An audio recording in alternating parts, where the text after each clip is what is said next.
আসসালামু আলাইকুম, welcome to diction for child Bangla. আজকে আমরা পড়বো আমার বাংলা বই তৃতীয় শ্রেণীর আমার বাংলা বই। আমরা পড়বো পাঠ 9 ব্যাঙের সাজা। 1 নম্বর পড়বো একটি গল্প, ব্যাঙের সাজা একটি মজার গল্প। একবার বনে খুব অশান্তি শুরু হলো। এক পিঁপড়া পিলপিল করে গেল রাজার দরবারে, গিয়ে বলল, রাজামশাই বিচার করুন, মুরগি আমার বাসা ভেঙে ফেলেছে। রাজা সিপাহীদেরকে ডেকে বলল, যাও মুরগিকে ধরে নিয়ে এসো। মুরগিকে নিয়ে আসা হলো। সে কক কক করে বলল, সাপ আমার ডিম ভেঙে ফেলেছে। সাপকে ধরতে গিয়ে পিঁপড়ার বাসা ভেঙেছে। আগে সাপের বিচার করুন রাজামশাই।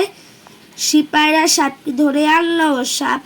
সাপের লেজ থেকে রক্ত ঝরছে। সে বলল, হরিণ খুর দিয়ে আমার লেজে আঘাত দিয়েছে। আমি পালতে গিয়ে মুরগির ডিম ভেঙেছি। হরিণের বিচার করুন রাজামশাই। সিপাহীরা গিয়ে হরিণকে ধরে আনলো। হরিণের চোখে ভয়। সে বলল, সারস পাখির দোষ।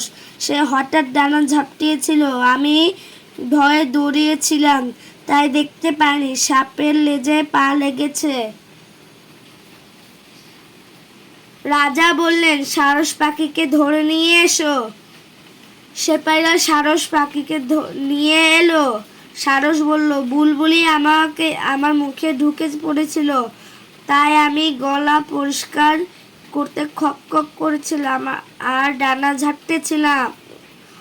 বুলবুলির বিচার করুন রাজামশাই। রাজার আদেশে সিপাহীরা বুলবুলিকে নিয়ে এলো। বুলবুলি বলল, আগে আমার কথা শুনুন রাজামশাই। ব্যাঙের মুখে শুনেছিলাম রাতে ঝড় হবে। চলে আমি বাঁচার জন্য জায়গা খুঁজছিলাম, গর্ত মনে করে সারসের মুখে ঢুকে পড়েছিলাম। ব্যাঙ মিথ্যা ভয় দেখেছে, রাতে ঝড় হয়নি, তাই ব্যাঙের বিচার করুন রাজামশাই। রাজার সিপাহীরা ব্যাঙটাকে ধরতে গেল। ব্যাঙ গাছের নিচে গর্তের মধ্যে লুকিয়েছিল, কিন্তু লুকালে কি হবে, ব্যাঙের ঠ্যাং ঠিকই দেখা যাচ্ছিল। রাজা সিপাহীরা ব্যাঙের ঠ্যাং ধরে টান দিল। হেউ হেউ, ব্যাঙের ঠ্যাং ধরে চ্যাংদোলা করে আনা হলো। রাজা বললেন, ব্যাঙ তুমি মিথ্যা বলছিলে কেন? ব্যাঙ বলল, ঘ্যাঙর ঘ্যাং, শহরে বেড়াতে গিয়েছিলেন রাজামশাই। চায়ের দোকানে শুনলাম লোকেরা বলছে রাতে ঝড় হবে। আমি সে কথাই বুলবুলিকে বলেছিলাম। রাজা বললেন, তুমি শহরের গুজব এনে বনে রটিয়েছ, বনের শান্তি নষ্ট করেছ। গুজব রটানোর জন্য তোমার শাস্তি হবে। রাজার সিপাহীরা ব্যাঙটাকে কাঁঠাল গাছের তলায় নিয়ে গেল।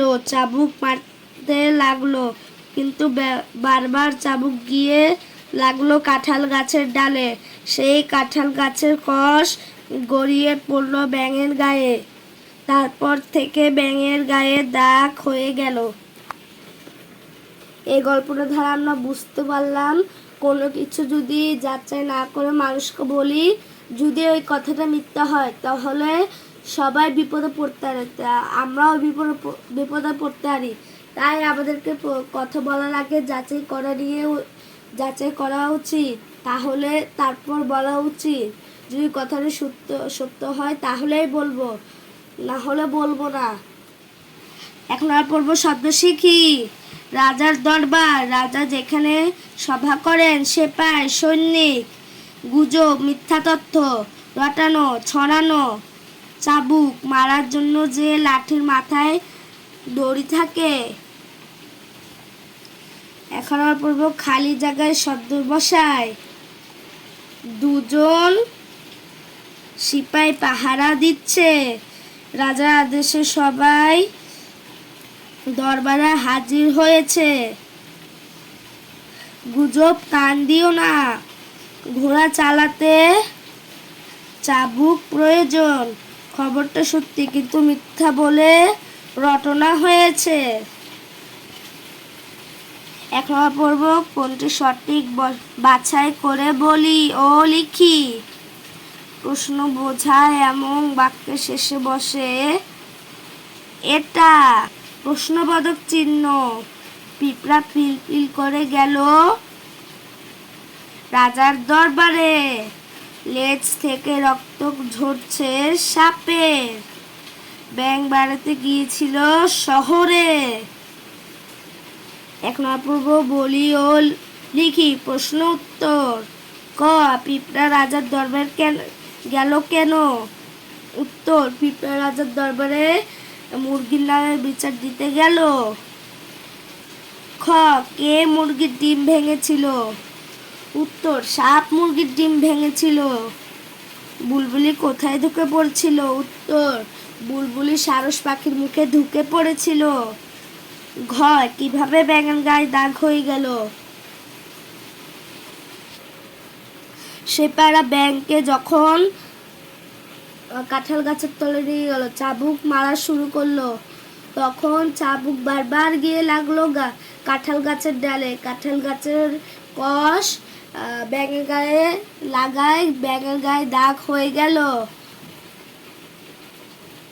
এখন পড়ব ডান পাশ থেকে শব্দ এনে বাম পাশে বসায়। পিঁপড়া, পিঁপড়া পিলপিল। মুরগি কক কক। ব্যাঙ ঘ্যাঙর ঘ্যাঙর। টানতে টানতে বলা হেউ। এখন আমরা পড়ব ছবি থেকে নাম বলি এবং একটি করে বৈশিষ্ট্য লিখি। ভালো লাগলে লাইক, শেয়ার, সাবস্ক্রাইব করে দিও। Education for child Bangla subscribe করতে ভুলো না। এটা হলো মুরগি। মুরগি ভোরবেলা ডাকে। হরিণ, হরিণ হরিণ বনে বাস করে। সাপ, সাপ একটি সরীসৃপ প্রাণী। সারস পাখি, সারসের গলা লম্বা। ব্যাঙ, ব্যাঙ ঘ্যাঙর ঘ্যাঙর করে ডাকে। বুলবুলি, বুলবুলির মাথায় ঝুঁটি আছে। পিঁপড়া, পিঁপড়া পিলপিল করে চলে।